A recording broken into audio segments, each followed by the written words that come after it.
Darshan, thank you so much for joining me. Appreciate you coming. Thanks for having me. I've known you a long time as a friend, but it's good to be able to talk to you and pick your brain as a professional. I pick your brain anyway every time I see you. So first of all, obviously I know a lot about your background, but for anyone who's listening, would you mind just sharing your background professionally and what inspired you to go from your past as a doctor, surgeon, into starting Next Health and some of the other entrepreneurial things you're doing now? Yeah, well, I've been a doctor now for, I'm aging myself, about 25 years. And I was lucky enough to get my medical degree when I was really young. I was 21 years old. And Wow. back then, back then in medical school, you go deep into health, biology, biochemistry, all of it, and you learn so much. And I was so excited to put those learnings into actually be able to see patients and treat them. And so for years, I did general surgery, trauma surgery, I ran ICU, emergency room, I did reconstructive surgery. Literally for 20 years I did this, and it was an incredible career. I loved every moment of it. But it was a lot of diagnosing disease and then fixing disease, either with medications or with surgery. And then for me, I just really was also an entrepreneur at that point in time. And while I was being a surgeon, I was also growing a business. And so, as we all know, sometimes when you're working in the business and on the business, we talk about this all the time, is you make your own health, mental health, physical health, all of it, the last priority, right? Because everything else is an emergency that requires you to act immediately, and then you become your own last priority, unfortunately. And that's what happened to me. And so I found myself 10 years ago being super sick. Like, I was on multiple blood pressure medications. I was 50 pounds heavier than I am right now. I was developing an autoimmune condition where I was actually losing my skin and the bone of my skull, believe it or not. And I was not able to almost function in my day-to-day life. It was getting a little bit scary, to be honest with you. And so then I decided at that point in time that I was going to get healthy. And what you realize is, being a doctor and being, highly trained, I had all the tools to diagnose disease and treat it, but I did not have any of the tools needed to be healthy. And so that involved me deciding to take a break from that career and re-educate myself on the science of health. So on the science of nutrition, about physical activity, about sleep, about hormones, about all the things that for the 20 to 30 years before you get sick, if you knew those things, you would have never gotten sick in the first place. And so through that, within 8 months, I was able to completely turn my health around. I lost the weight, but even more importantly, I got off my medications. I was able to not be requiring medications for autoimmune issues. And so things got a lot better for me. And so I started talking to a lot of my patients about what was I doing. And they got healthier too, to the point where they could avoid having surgery and being on medications. And so that's where, being the eternal entrepreneur, I started a new business called Next Health to basically bring the knowledge, the thoughts, the technology, the things that I do to people so they can get themselves healthy. And tell me, I'm going to digress for a quick moment, but you mentioned that you said at the age of 21. What? Talk to me about high school to college. How did you? How'd I do that? How old were you? Yeah. So I skipped, I think, second grade or third grade, and then I was lucky enough that I had moved halfway through high school from New Jersey to California, and somehow I had so many credits in New Jersey that my school in California is like, you can graduate a year early if you want to. So I said, sure, I want to get out of high school. I'm done. So I did that. And at the same time, I applied to one of 8 programs in the country that combined medical school and undergraduate, as long as you went to school through every single vacation. And I was like, you know what? I know I want to be a doctor. I'm just going to do this. And so I went to this 6-year medical program that took 2 years off the time clock. And so the combination of those factors got me to graduate early at 21. And now being in my 50s, it doesn't really matter. I saved a few years, but it's really cool, though. Back then it was really cool because I got to start my career real early. I did my first surgery when I was 21 years old. Are you kidding me? No, I So took you're out an like appendix. a real life Doogie Howser, is that? A lot of people do call me that, yeah. What would you say in your eyes are like, I feel like for some people just literally have no clue. They don't know how to supplement. They don't know how to eat. Right. They think they do, but you'd be surprised how many people I meet here as a coach who are in their 40s, sometimes 50, and they don't properly understand like what a carbohydrate is, for instance, something that's simple. So taking a big step back, in your eyes, what would you say are the foundational principles of health? If there's like 3 or 4 things. Yeah, so I talk about this 20 times a day with my patients because I'm surprised too that 90% of people don't really understand how all this works.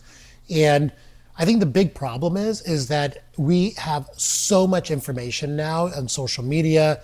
We have people that get up on a soapbox, like totally promoting their version of a diet or their book or their thought around sleep or what have you. And people just get information overload and they get paralysis by overanalysis. They don't even know what to do, right? And then people dive really deeply into like every little chemical in food. They're like, should I eat lectins or should I not? Like, what should I wear blue blocker glasses? Like, what do I do? And so I tell people, look, there's 20% of the information that will give you 80% of the result in every category of health. That's a Pareto principle, where 20% of your actions, your energy, is all you need to get most of the result, and that's where you need to focus. And so on the topic of nutrition, I always start out first with the thing that's going to move the needle the most is to eliminate all the ultra-processed food and crap out of your diet. I don't care what you eat. If you do that, you're going to get 80% healthier for sure, right? And so people don't even realize what ultra-processed food is. Like, you have to sit down and define it for them. And so, I take them through an educational process. Like, okay, you go to the supermarket, everything in the center of the supermarket, you need to be suspect of that. Anything in a package, because it's wrapped and its preservatives are in it. You look at if there's an ingredients list, just that is an issue because it's not a whole food.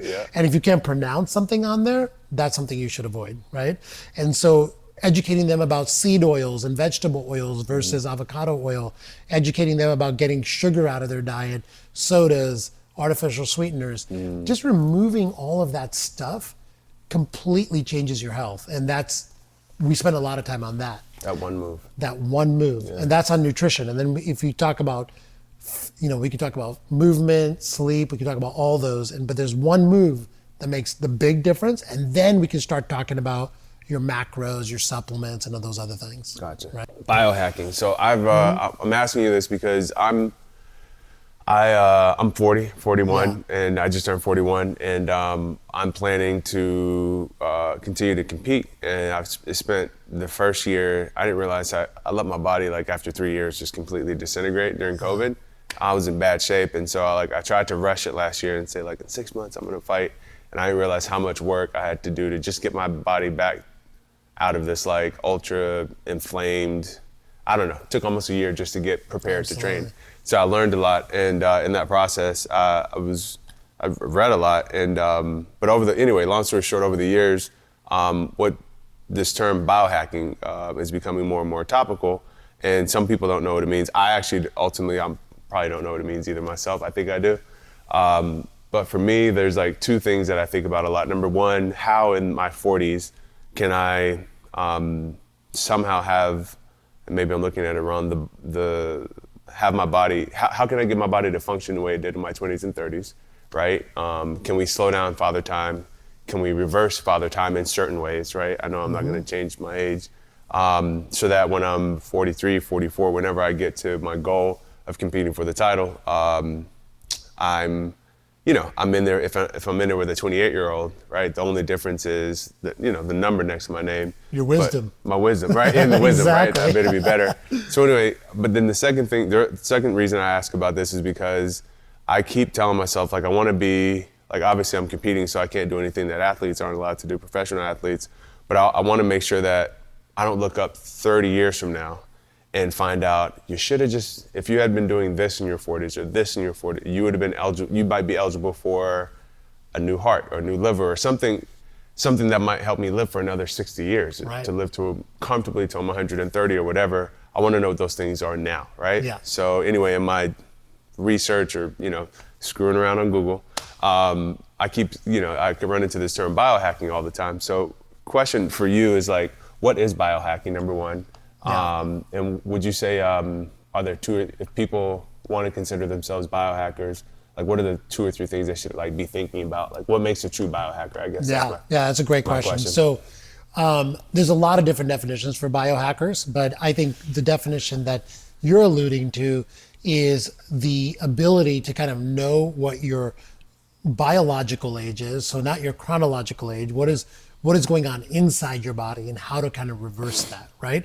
And so one of the things that I encourage all my patients to do is to become the CEO of their own health. And what I mean by that is looking under the hood of your health and seeing what are the numbers that are defining your biological age right now. Yeah. Okay. And so there's quite a few numbers that I think a lot of people need to know on their own biology. And those take 20 to 30 years to change before you get to the point where, like you were saying, you're in a disease state. So now you wish you would have known this 30 years ago. Okay. So we can use diabetes as an example.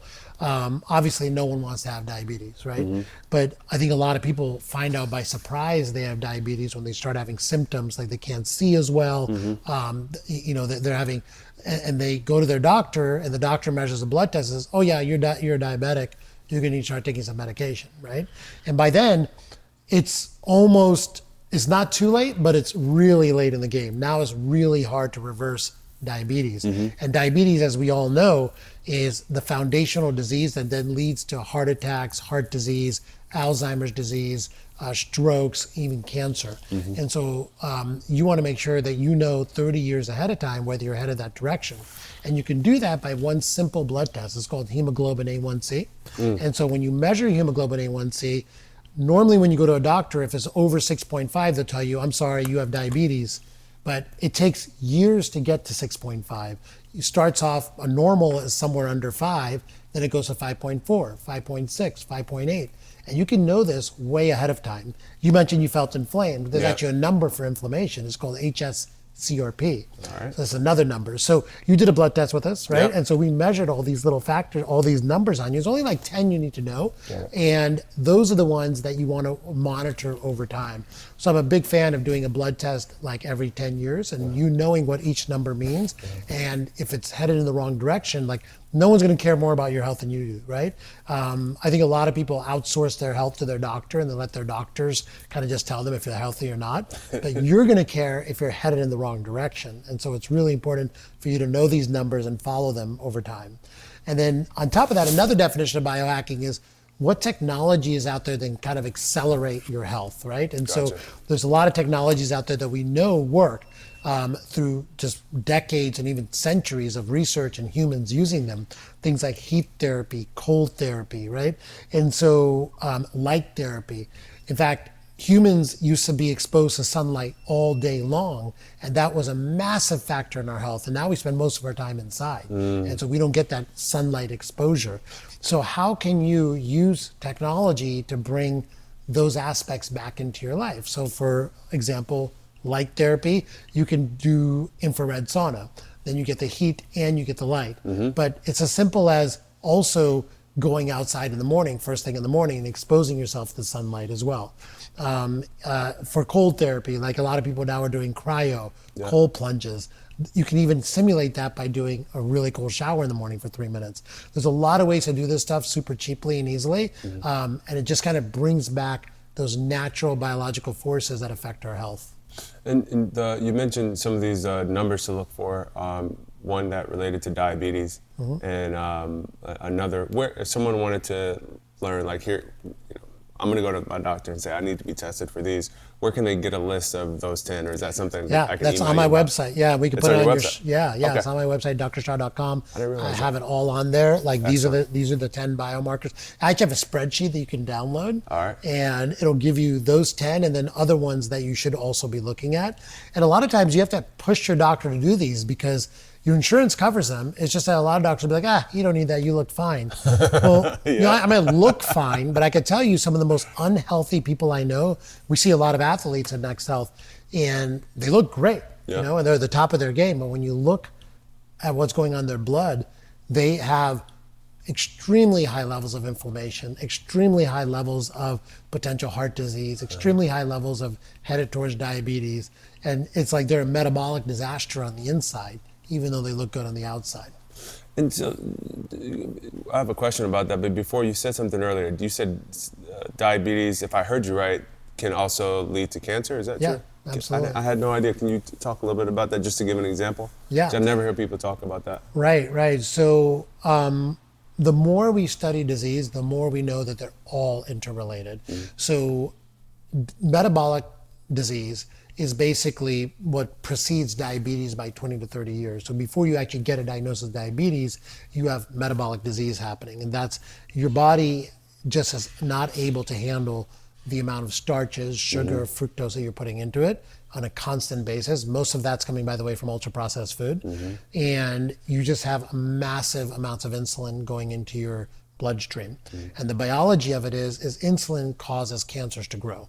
Okay. I didn't know that. Yeah, Never heard that. exactly. And insulin also weakens your immune system if you have a constant secretion of it. So think about that. If you have a cancer that happens to pop up, your immune system is weak, so it's unable to fight that cancer and rid your body of it, plus is stimulating the cancer to grow. And so now you've massively increased your chance of having a cancer, basically. And that's just same with heart disease. It massively increases heart disease, and same with Alzheimer's disease. So if somebody were to, maybe it didn't run in their family, right? It's not like they had a genetic predisposition for it, but they developed diabetes from their eating in their early 30s. That means they've most likely had poor, what do you call it, metabolic disorder? Yeah, metabolic disease, metabolic disorder. Pretty much, they've just been eating bad their whole life, probably, at that point, if they develop it that early, right? Well, it's a combination of things. It's not just the food that goes into your mouth. Yeah. It's also your sleep quality has a lot to do with it as well, and the amount of movement you get. So it's a combination of being sedentary, eating poorly, and also not getting good sleep at night and not prioritizing sleep. And when we grow up, like our bodies are so resilient in our 20s. Like we can not sleep for 2 days in a row, eat nothing but fast food, right? And just sit around and play video games all day. And we look great still. But all of that damage piles up. And then when you hit 30, 35, and especially 40 is when you start seeing the effects of all that. So tell me about sleep. Could you talk a little bit about the effects of good sleep and poor sleep and how it influences our longevity? Yeah, I think sleep now, the more research is being done, the more we know that it is absolutely critical element in not just preventing disease, but also our lifespan. So I think even potentially more than nutrition, believe it or not. And so when you don't get enough sleep, your chance of getting metabolic disease almost quadruples as well, because your body's just less resilient.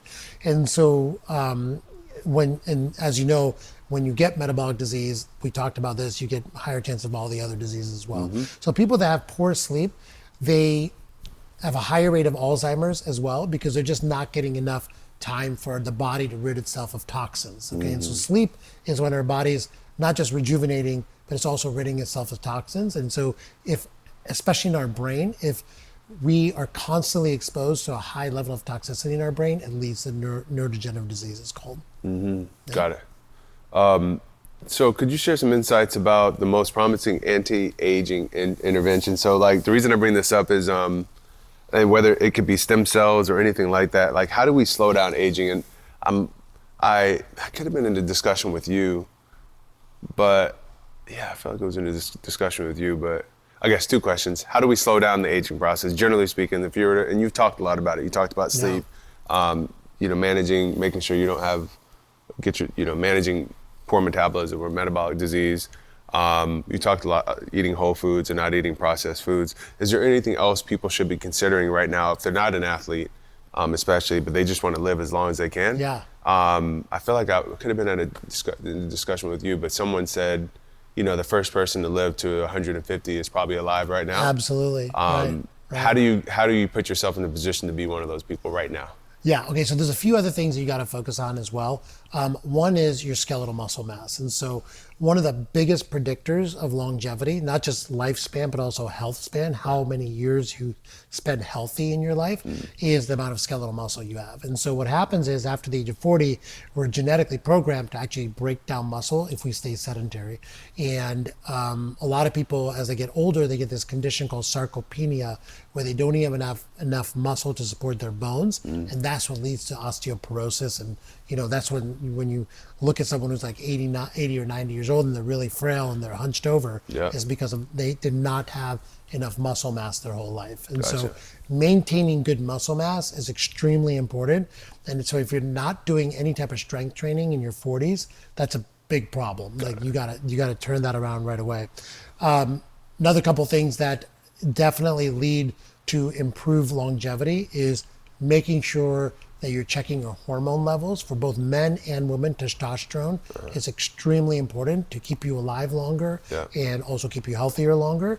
And there's all sorts of ways to increase your testosterone level for both men and women. So I think that's super important. Women, estrogen also after menopause, there was a huge amount of negative publicity from a false study that was done many years ago called the Women's Health Initiative that kind of made people think that maybe hormone replacement caused more cancer, but it's been proven to be wrong. A lack of estrogen in women leads to early mortality as well, from heart attacks, from Alzheimer's, and also from osteoporosis too. Wow. So women really need to be on top of their hormone, both estrogen and testosterone for women as well. So I think those are some easy actions that people can do. And beyond that, there's a lot of like exciting new technology that's coming out. There's certain medications, certain supplements, certain treatments that we're doing and looking at that is really going to move the needle. And there's extremely exciting stuff going to be coming out in the next 20 to 30 years. So I always tell all my patients, your goal right now is to stay alive for another 30 years. So when that stuff comes out, we have the technology now to actually reverse aging at a cellular level. Wow. And it's absolutely being done in a lab right now as we speak. And so this could potentially have massive implications for actually not just stopping aging. So not just like you turn 60 and then you stop aging, actually reversing it. And so this could actually work, and we're showing that it is working in the lab now. Got it. So people stop saying I'm 50 and it's over. No. It's now sleep, eat, build muscle, do all these things, stay as healthy as you can because you may have a chance to. You may have a chance to, maybe there's a pill that turns everything around one day. That's sick. That's amazing. It's crazy. So talk about, if we could talk about supplementation, because I think I've watched, I'm 41, and I grew up in the days where like GNC, the idea of going to GNC was considered like cutting edge and like, spending $200 or $300 every 2 weeks in GNC. Like I'm going to be healthy. And what we found later on, shortly thereafter, was a lot of the stuff that they were selling wasn't, it was, in long story short, I've been told that, sometimes the stuff on the shelves, what it says on the label wasn't in there. There was a lot of, like you said, bad studies and so on and so forth. And some of the stuff in there was good and always has been good. But I think because of that, there's a lot of people have developed a distrust for supplementation, supplement companies, and so on and so forth. And unfortunately, as we both know, there are supplements that people should be taking that are completely healthy and will help you live longer, and so on and so forth. And a lot of them, what I'm learning is,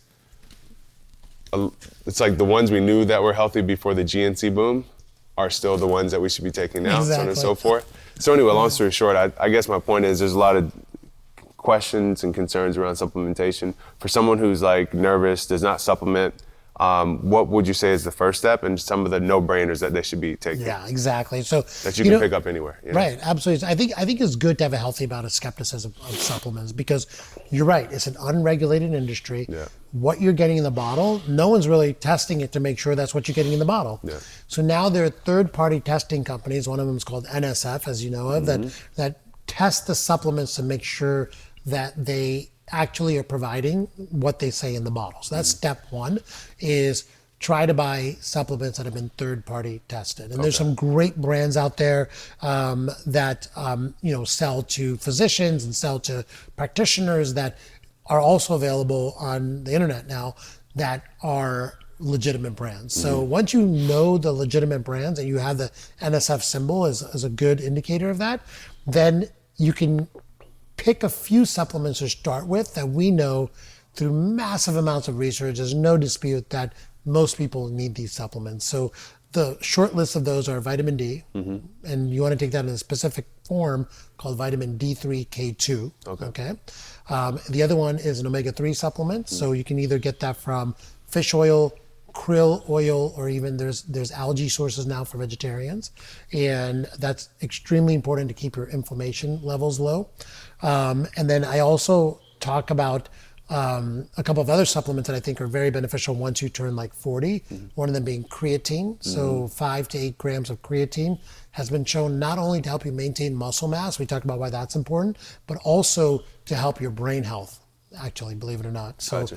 and then I'm also a big believer in protein powders, finding a really good protein powder, because most of us don't get enough protein in our day-to-day diet. So finding a good protein powder and doing a protein shake could be very beneficial. And then I also keep some greens powders around as well. So I don't do this every day, but on a day that I know the day before I didn't get a salad in or I didn't get a good big bowl of greens in, I'll do a greens powder the next day. So just starting with that, I think that's not overwhelming. Yep. And beyond that, there's other supplements that are super beneficial, but that's a good starting point. And then there's also mushroom supplements as well. So, like chaga and lion's mane that have a ton of beneficial effects. Ashwagandha is a very well-researched supplement to help regulate hormone levels and increase testosterone levels. Those are a few that I kind of start off with people. I took the other day reishi, I believe it's like that mushroom. Reishi mushroom, yeah.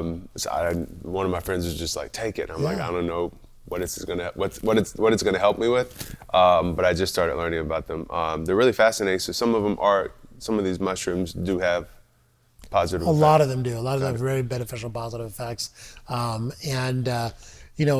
We've been using them in human civilization for centuries. Like in Ayurveda and Chinese medicine, they've used mushrooms because that's all they had. They didn't have pharmaceutical companies making medication. Gotcha. And so they solved a lot of problems with just mushrooms. So tell me about the tracking devices. There's a lot of all the wearables out there that people have now. They're on your watch and so on and so forth. But I guess my point is they all seem to.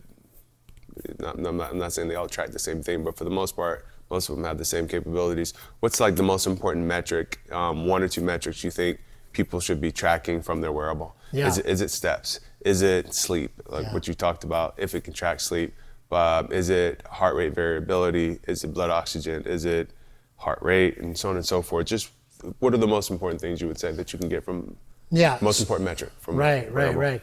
So I always advise my patients that come to me is, number one, I want to find out where they stand as far as how much data are they actually going to use, right? And so there's people that are like, they have spreadsheets of everything. They follow everything in their life and they want to follow it all the time. And then there's people that don't want to know because they get nervous when they see the number, right? Yeah. And so you have to really tailor the amount of data that you're getting to the person and what they want to see.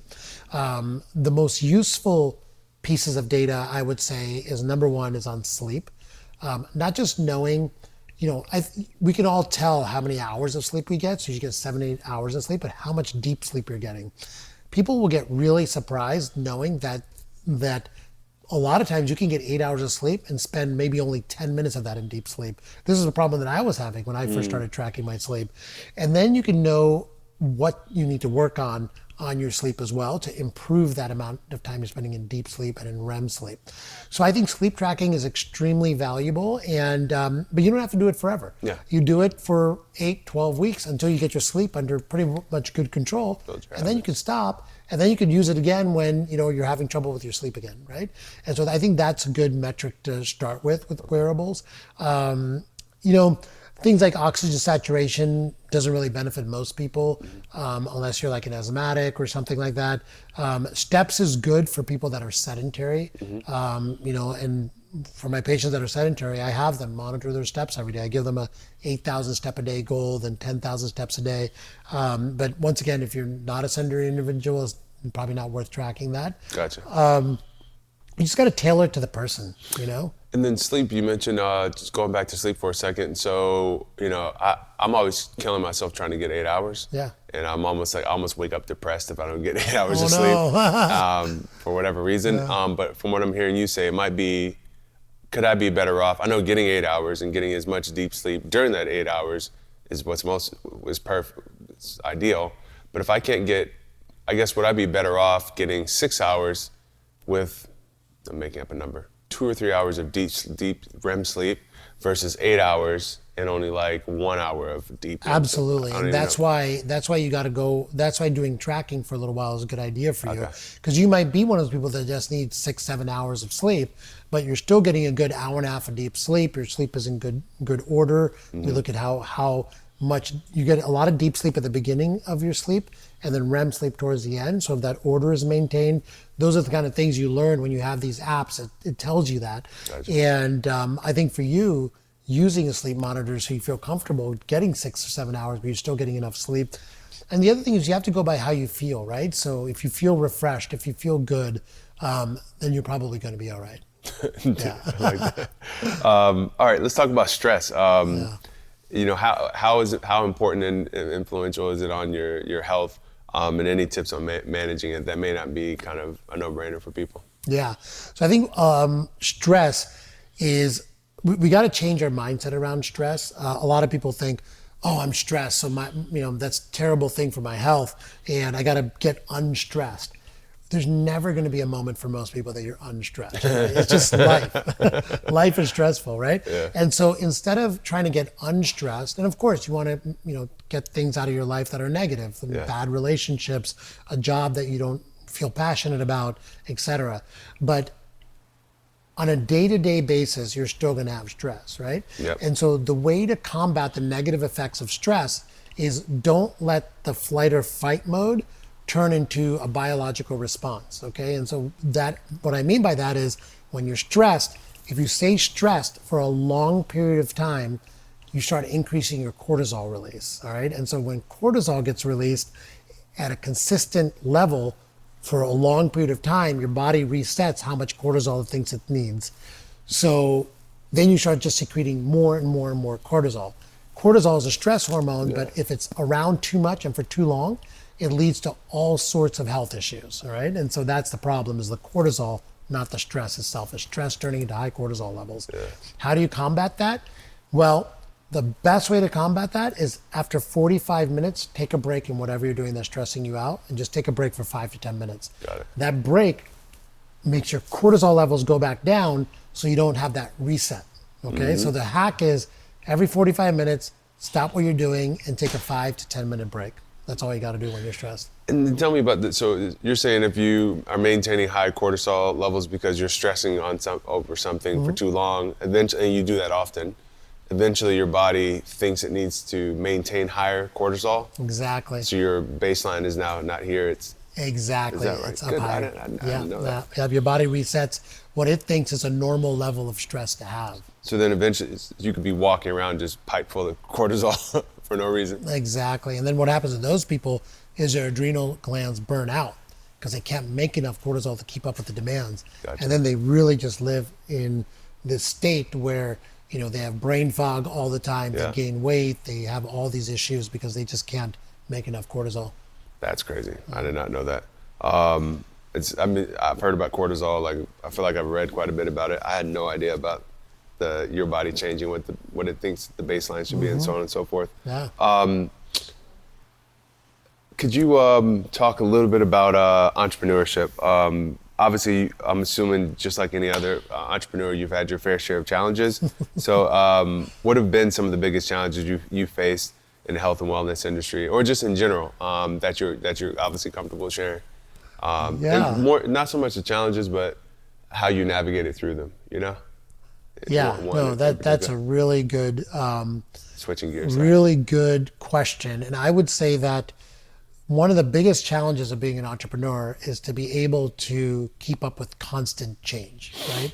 You're always having to reinvent your business, yourself, because the world around us is constantly changing, and then your business itself is changing. When an employee comes, an employee goes. Yeah. When you buy a new piece of software, you buy a new piece of equipment. Yeah. There's change all the time. And you have to get resilient to that change, right? And so sometimes, we all have employees as an entrepreneur that just like, God, things here are changing all the time. Yes. Here we go again. I'm like, what did you expect? Exactly. It's a startup. Exactly. But you know what? Even if you're not a startup, the companies that don't change die. Yeah, that's right. Those are the ones that die, right? You have to constantly be creating change. And I would almost say it's like, even if something doesn't need to change, you have to go in there and change something just so the company can keep staying fresh. That's true. And so I do that. And so I think our industry, changed dramatically 10 years ago when longevity and health span and getting healthy and preventative became much more on the forefront. And it happened and it accelerated with COVID. Now people were really focusing in on their health. Mm-hmm. And so for me especially, like I saw this coming. I saw a massive change in the industry coming. And if you're able to look forward and see that there is change coming, how am I going to be a part of that change versus how am I going to protect against it? Mm-hmm. I think that's extremely important. So whatever industry you're in, see where that industry is going, try to predict 10 in the futures and head in that direction by getting everyone on your team used to constant change. So in that respect, are you one of the folks with artificial intelligence? Are you one of the folks that's like, let's get on board because it's coming anyway?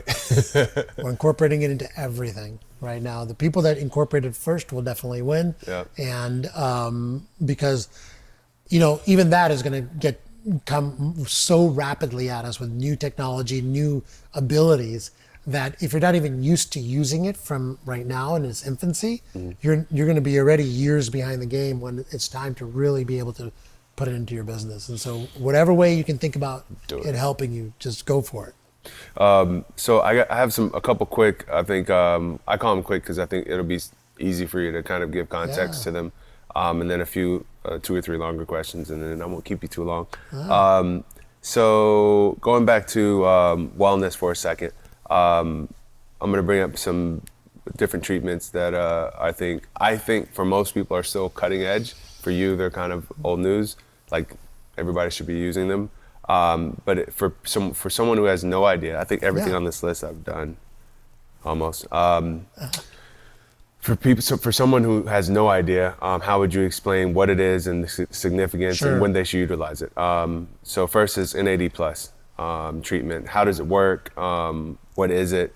And how can people apply it to have better lives? Yeah, absolutely. So to understand NAD, you need to know that every cell has an organ inside of it called a mitochondria. And the mitochondria is what makes our energy for us. It makes immense amounts of energy using a substance called NAD and turning it into ATP, which is energy.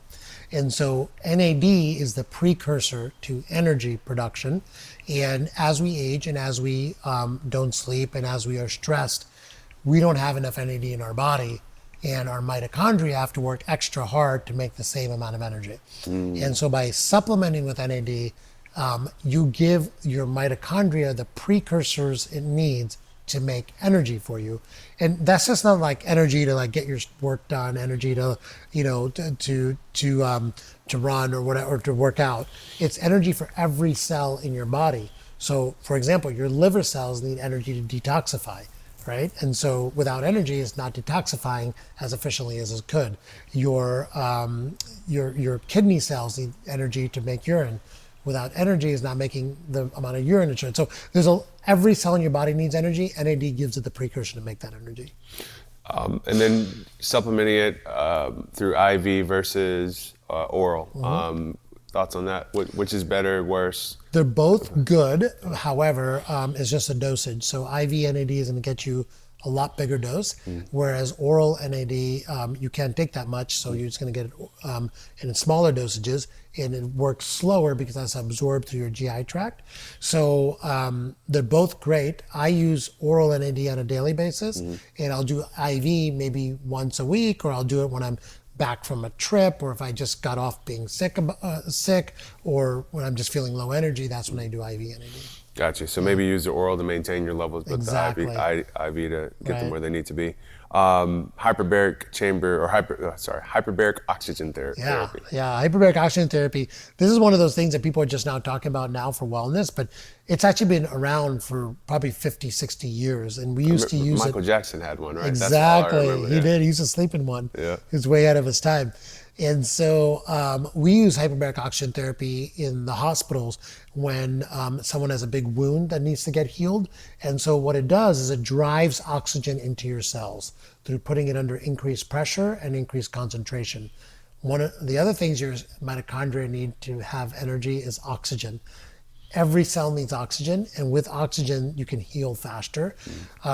We even use it for like people that have near drownings, for example, when they've lost a lot of brain cells after a stroke or after drowning, to really hyperoxygenate the remaining neurons so they can regenerate themselves. So think about using that after surgery, after an injury, or just for general wellness purposes. It's a really good technology.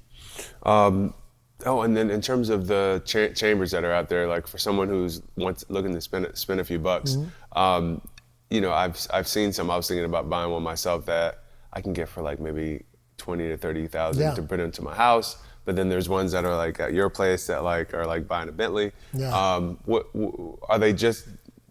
Can you buy one for the ones that are like 20 to 30,000? Are they just as effective as? Obviously, you can't have like people using them all day like at Next Health. But I guess my point is, what makes a good chamber and a bad chamber? Any thoughts or rules of thumb on that? Yeah, absolutely. Like What you look hard for? chambers are going to be better because number one, they just last longer. So a hard chamber is something made out of metal versus Yeah. a soft, which is just made out of cloth, right? That's the one I can afford this. Yeah. But the cloth ones are great if it's just you using it. Got it. I think that's good for general home use. With the hard chambers, you can go higher on the pressure. So for the amount of time you spend in the chamber, you get a bigger effect. Okay. Gotcha. And so, but for most people, it's just not practical. And it's probably overkill to buy a hard chamber for their house. Got it. But if you can afford a soft chamber, that's a great way to get started. Okay. Yeah. Let's talk about cryotherapy. Yeah. How would you describe the benefits, and how often should someone consider using cryotherapy, and what should be their trigger? Like, I had a hard workout, cryotherapy, or I'm sick, like when do you put it to work, Yeah. So cryotherapy is extremely useful for reducing inflammation and has a ton of other benefits in mood and in also your just overall fitness and health. And I make cryotherapy for most of my patients as much as they can tolerate, almost like a daily practice. I think that it's really can be massively beneficial. We actually have a cold plunge at our house, and whether you use a cold shower, a cold plunge, or actual cryotherapy, they're probably similar effects. Okay. Some people like one better than the other. I use cryotherapy when I'm in a rush and I don't have time to get inside a plunge and then have towels and all that stuff. That's a process. Whereas a cryotherapy chamber can be something they can do in 3 minutes and you're done. You can just go about your day. Yeah. But cold plunge is what I have at home because that's what I love. Massive amount of energy increase for the day. What I would say is be a little bit careful about using it after a workout because there are studies that show that it actually blunts the effects of the workout on muscle growth. Okay, so if you're going to use it before your workout, not after. That's interesting. Yeah. And then, are there any benefits that cryotherapy has that cold plunging doesn't? No, I think they're very similar, to Very be honest similar. with you. Got it. Yeah, very similar. I think that cryotherapy, people tolerate it better. Some people tolerate it better, and so people that don't necessarily get into a cold plunge will do cryotherapy. Red light therapy. I haven't used the machine at Next Health yet, but I've been meaning to. Yeah, red light therapy is another one of those therapies that have immense benefit, been shown in a lot of different studies to be extremely beneficial to, once again, mitochondrial energy production. So it helps your mitochondria create more energy and also releases a substance called nitric oxide, which increases the diameter of your blood vessels. So you get more blood to your organs and more blood to every cell in your body as well. And then what's a good length of session for a red light therapy? It depends on what device you have. For most people, it's about 45 minutes. Okay. Yep. All right. Let's see. I want to talk gut health real quick and diets, and then a few broader questions. Prebiotics and probiotics. What's the difference? And like, should people be taking them at all times, et cetera? And then in general, could you talk about, gut health, how important it is, and to like your mental, not just like your weight and stuff like that, but also like your mental Your acuity and brain, so on and right? so, Absolutely. so So, forth. I think we're learning so much about our microbiome. That's the billions and trillions of bacteria, fungi, viruses that live synergistically with us inside our gut. They are so incredibly important for a number of reasons. Number one is that they protect us from absorbing all the toxins that are in our food and our water. Okay, so they're a big layer of protection inside of us from absorbing these. Without the microbiome, we become extremely inflamed because our immune system is overactive fighting these toxins. So it's so important to keep your microbiome healthy for that reason. The other reason that you alluded to was that there is definitely a gut-brain connection, okay? And so most of the serotonin in our body, 90% of it comes from our gut. So if our gut is happy, it secretes this happy chemical, it's called serotonin, and that has profound effects on our mood and our brain processes. So how do you keep your gut bacteria healthy and happy? It's by feeding them appropriately. Getting rid of ultra processed food is the number one key thing you could do. The chemicals in ultra processed food kill our gut bacteria that are beneficial to us. That's that simple. And then on top of that, you want to give them what they need to thrive and survive, and that is prebiotics. Prebiotics are mostly just fiber. Having a diet that has an adequate amount of fiber in it, and fiber comes from fruits and vegetables. And by the way, does it matter when I went to go buy a supplement, probiotic Probiotic, yeah. supplement the other day, and they had the ones in the refrigerator and the ones that were not in the refrigerator, and the lady sold me one that was not in the refrigerator, but I was like, it seems like the ones in the refrigerator are more legit. I have no clue. Does it matter? Like, It does matter because the ones in the refrigerator are probably like live culture bacteria, and so they're probably more going to be more beneficial and probably in higher numbers. But it just really depends on what supplement it is. But I will tell you, there's an over focus on probiotics right now. We really don't know what is the right dose of probiotics, what is the right probiotics to take. There's some probiotics that have a lot of research behind them. For example, Akkermansia is one of them, has a lot of research around it. But really, I think the science still needs to be really dialed in as far as who needs what probiotics and when. And so what I would say is, I wouldn't focus so much on taking probiotics all the time. I think when there's times in your life that maybe you've taken antibiotics or you've taken non-steroidal anti-inflammatory drugs and that has wiped out, those drugs wipe out your microbiome, then you definitely need probiotics. However, I think what's going to be more beneficial is having adequate fiber and then even just eating fermented foods. Fermented foods really help to replace gut bacteria, and even just yogurt. Live culture yogurt is extremely helpful as well. effective. Yeah.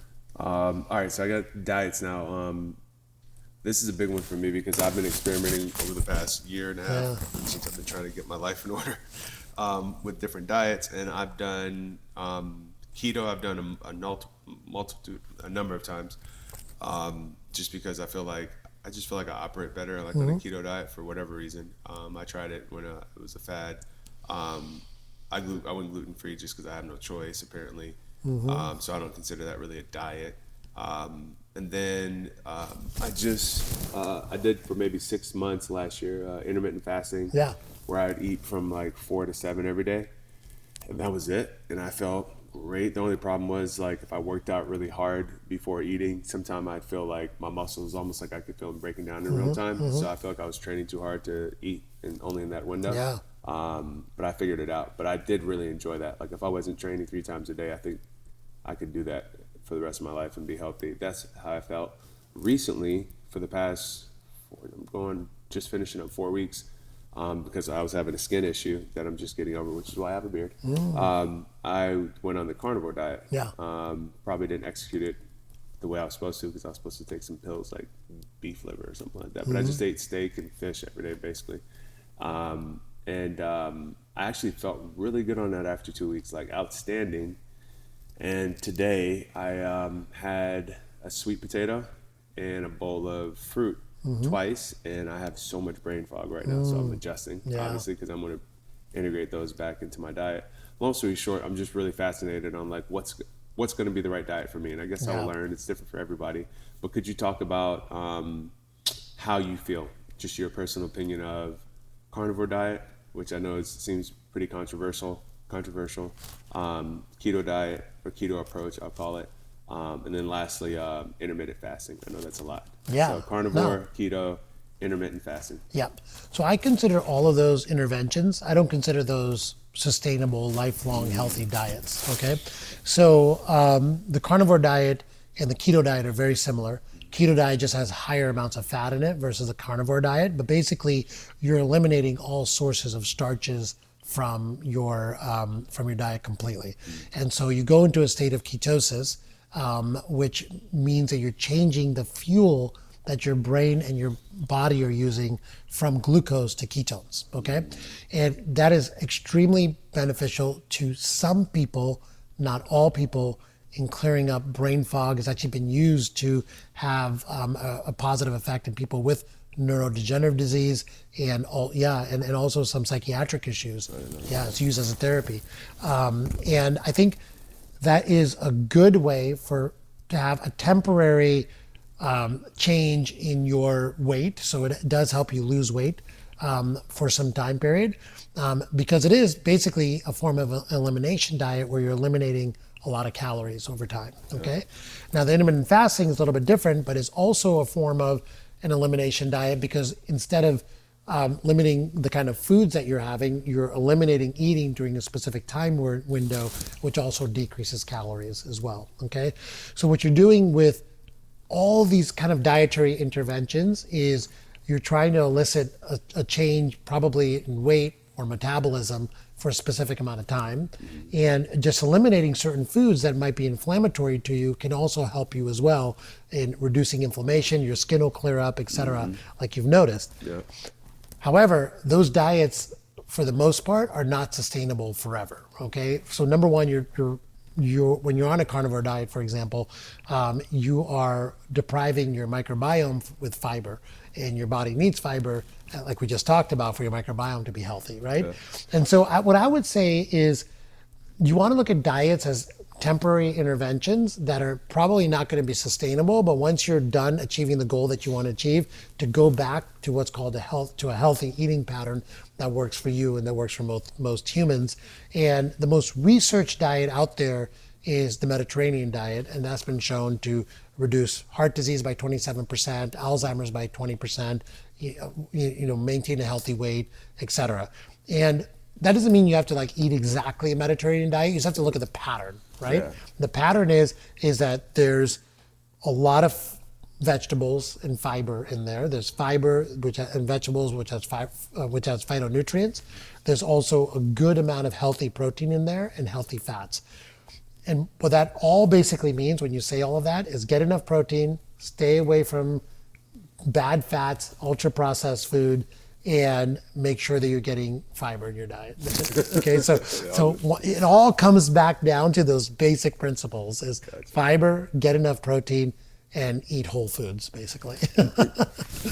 It's all, and it's so funny, that Mediterranean diet. I've heard about it and I've read about it and so on and so forth for years. But it seems like, all things considered, that still seems to be has like the most gravity around it in terms of like typically a healthy way for most people to eat. Exactly. And there's one more thing on diet that a lot of people should know about, and that is controlling the amount of sugar and fructose and starches you take in. And we were learning a lot more about that by using this device called the continuous glucose monitor. It's very available now. You can order it online, probably costs like $200. You can wear it for 8 weeks, and it tells you where your glucose is spiking on your iPhone just by wearing this little patch on your arm. And you can learn a lot from that, as well as how your body handles sugar. I wore one for a week, and it was eye-opening. And that's honestly one of the reasons I was kicking and screaming to try the carnivore diet for my skin. So, because I noticed like my resting glucose level, fasting glucose level never went below 100. And I was like, from what I understand, that's not good. Now, when it would spike and come back down in a couple hours, always when I would eat. But the fact that I never had a day below 100 concerned me. Let's talk sugar real quick, if you don't mind. And add that, I want to go back to the athlete question, and then a few more. Sugar. So for me, I've noticed I just don't feel like I process sugar the way I should Yeah. for whatever reason. Maybe I haven't Yeah. eaten healthy my whole life or whatever. Diabetes definitely runs in my Right. family. What just without obviously knowing more about, you're not looking at my chart right now, but what type of sugars should I be thinking about eating? Like, should I eat fruit? Like right now, I'm eating strawberries. I'm eating berries. Not guava. Berries, pineapple, papaya. Berries, pineapple, papaya, lemon, lime, and avocado. That's it. Yeah. So there's certain fruits that are going to raise your sugar levels a lot more. And now fruits are a little bit, I don't say concerning, but you have to be careful with fruit because with every sugar molecule or glucose molecule, you also get a fructose as well. And so fructose actually goes directly to your liver and can cause fatty liver as well. So, and both of those help, both of those spike insulin. So, like if you're monitoring yourself on a continuous glucose monitor, it's going up on your glucose, and what you're not seeing is the amount of fructose is going into your body too.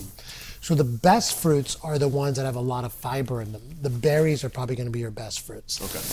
And so I would stick more towards that. There are certain fruits that have low fiber that can cause massive glucose spikes, and those are things like watermelons, for example.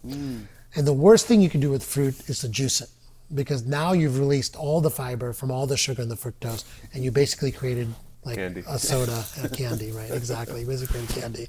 And so I would, but you know what? Fruit in any form is so much better than, you know, like an apple pie in a package from the gas station. I mean, that's like a metabolic disaster. Fluid. Exactly.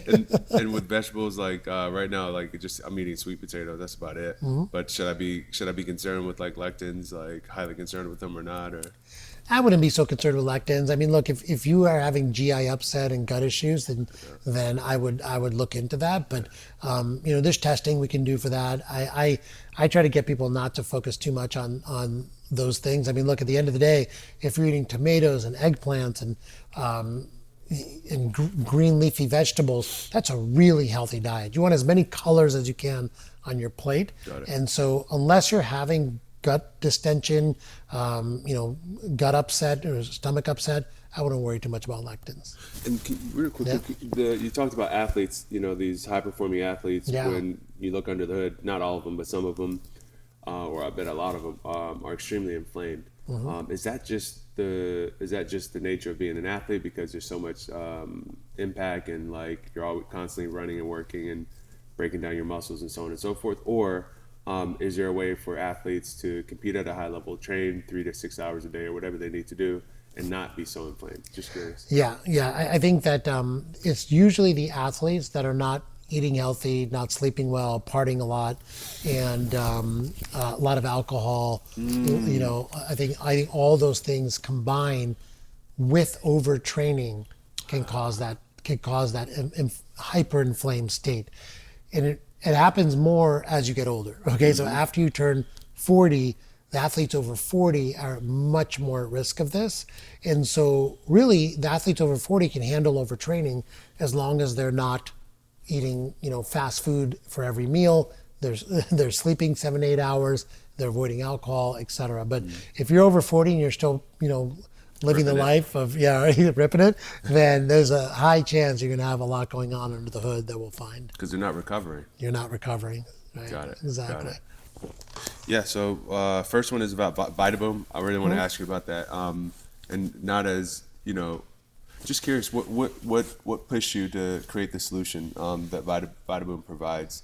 Because I just started, you know, my pack, and it's just super convenient, and I'll just grab it. And sometimes like I'm super forgetful, so I'll buy like, I went and bought $200 worth of supplements Exactly. the other day, and then I forget to take them. So like with this, I just rip it, shove it in my pocket, and at some point I'm gonna remember to take it. You know, there's a lot of convenience there. But what drove you to create Vitaboom? And could you talk a little bit about all that goes into delivering the solution that may not meet the eye when, you know, somebody hears about it for the first time? Yeah. So I think from the entrepreneurial side, what I've always learned, and I don't know if I shared this with you, but I went to Harvard Business School and got my executive MBA there. And so one of the things that they talk about there is not just like seeing into the future and going in that direction, but also the most successful businesses are the ones that solve problems.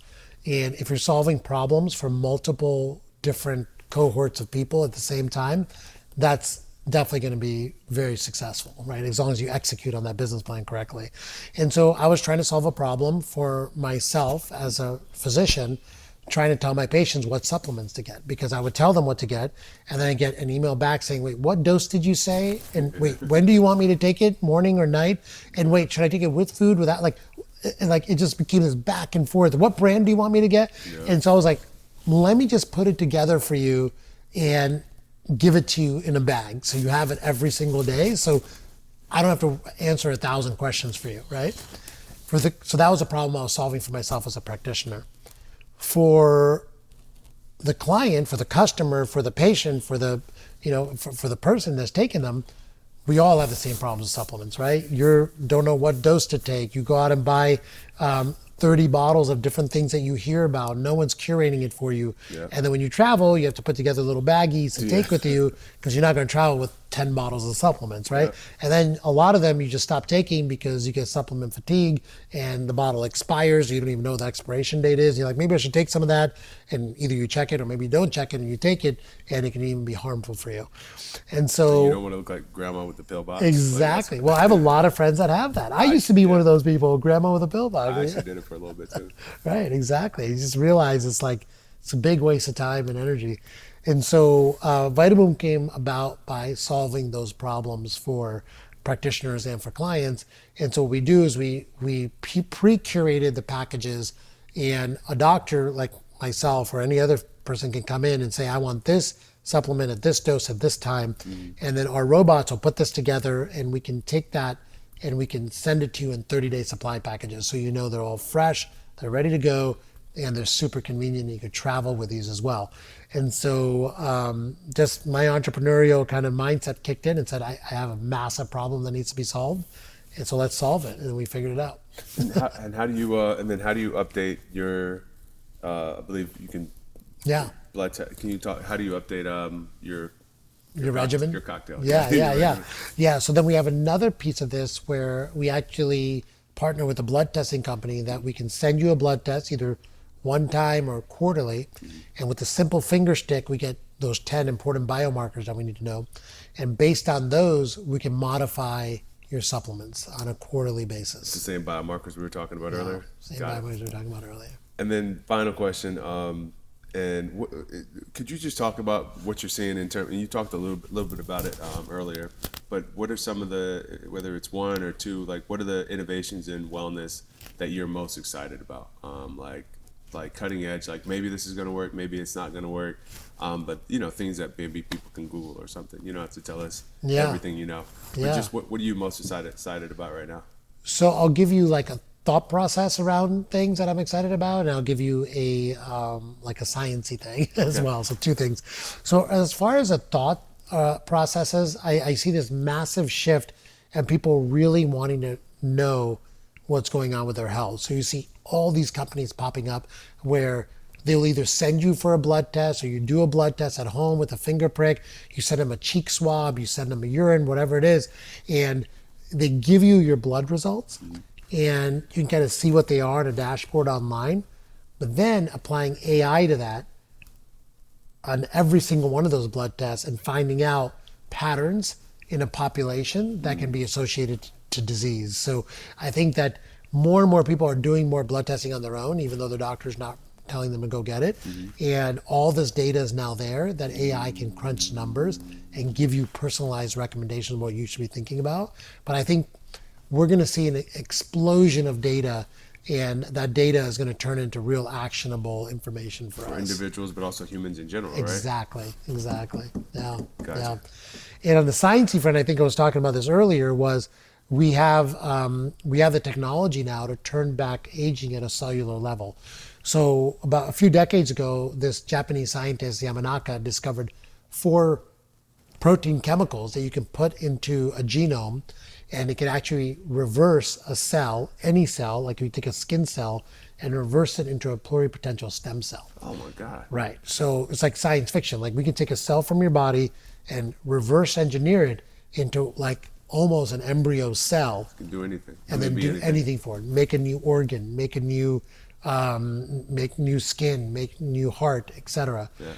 But what they're also figuring out now is not turning it back all the way into a pluripotential stem cell, just making a cell younger. That specific cell younger. That specific cell younger. So imagine the implications of that, right? Like to be able to get these factors into your brain and turn your brain younger if you have Alzheimer's disease. Yeah. Even for, aged skin, turning your skin cells around and getting rid of wrinkles just with a simple cream, And I gotta ask you, you walked yourself into one more question. Stem cells. What should people be researching regarding stem cells? The reason I bring it up is I looked into it. Anyway, long story short, I was studying it years ago because one of my family members needed treatment, and it worked really well. And at the time, we had to extract cells from their fat, yeah. Turn them into, but it was specific. They needed the cells you just talked about, Yeah. the pluripotent ones. Yeah. I guess that could become anything. And we did it, spent them, and then they told us we looked at the cells. They have integrity. They're not like all Yep. jacked up and so on Yep. and so forth. We injected them and so on, and like I said, the result was outstanding. But Yeah. long story short, that was years ago, and then the laws changed, so we weren't able to do that type of treatment in the States and so on and so forth. Is stem cell treatment going to become commonplace? Should people, like, if you're in your 40s, 50s, and 60s, should you be like staying on the cutting edge and being ready? How should people be thinking about stem cells? Is it hoodoo? Is it too unregulated, or is now the time to be like making Yeah. sure you consider it if you have, Yeah, I think it's irrefutable science that stem cells work. Like, and so many people have benefits from it, and there's research out there to show the stem cells work for a lot of different things. The problem right now is the regulatory environment around stem cells is dictated by the FDA. The FDA is heavily funded by the pharmaceutical companies. Oh, that's right. Pharmaceutical companies hate stem cells because it makes a lot of their drugs useless, Yeah. right? And so we're in this situation now where there's a massive loss of money for pharmaceutical companies if stem cells become commonplace therapy for a lot of things, right?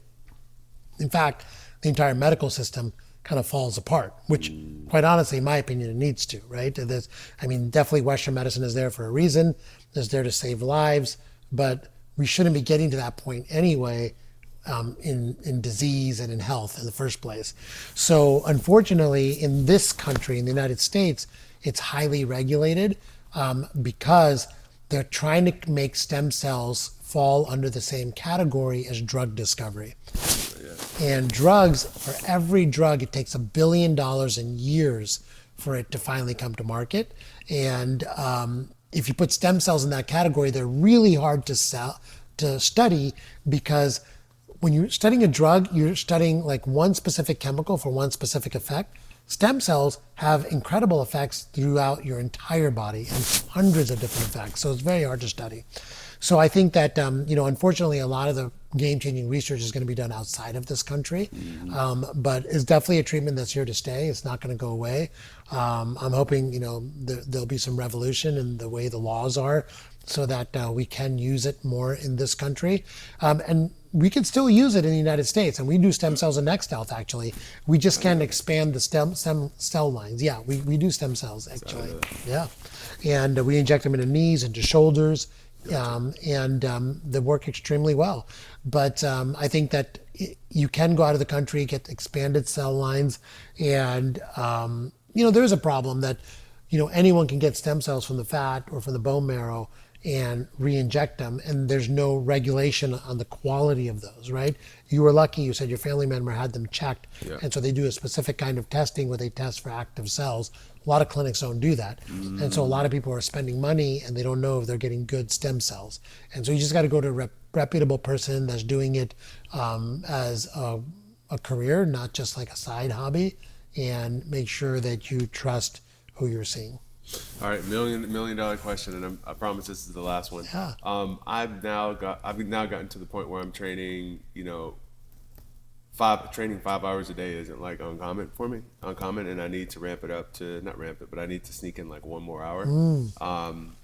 And in boxing, and especially in boxing, the old timers would always say beware of overtraining, and I'm of the attitude, especially after talking to you in general, but also just trying to read over the past few years, that overtraining, what we thought was overtraining, oftentimes was just not recovering enough. Exactly. Right? Yeah. And also just not working on things like flexibility, mobility, and so on and so forth, eating right, and a lot of things we thought we were doing were absolutely wrong, and so on and so forth.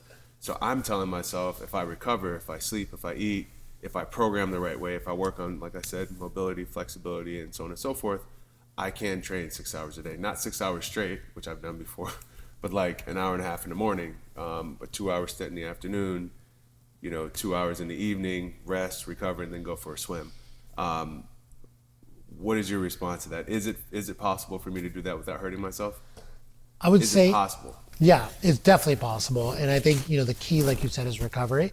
I would say that, that's, if you're training with a specific goal in mind, and that's for you is to fight again, right? I would say do that until you achieve your goal. I don't know if that's necessarily a good idea to make that a lifestyle choice, right? You want to get to that goal, you achieve your goal, you take a bigger recovery, and then you move on to the next goal, right? And so I think, I have friends that still, they want to do 3 marathons a year, or they want to do, yeah, exactly. Or they want to do like every Ironman, they're 5-6 Ironman, they want to do them all. And those are the people in their 50s that are doing this that, they seem superhuman, but they are overtraining, and they are causing a lot of damage to their joints. They're causing a lot of inflammation. They're causing a lot of even wear and tear to their blood vessels, believe it or not. And so they will see these effects of overtraining over time. Gotcha. But every human is an individual, and some people are more superhuman than all the rest of us are. Yeah. You're probably one of those people. I don't know about that. I hope so. You look like one of those people.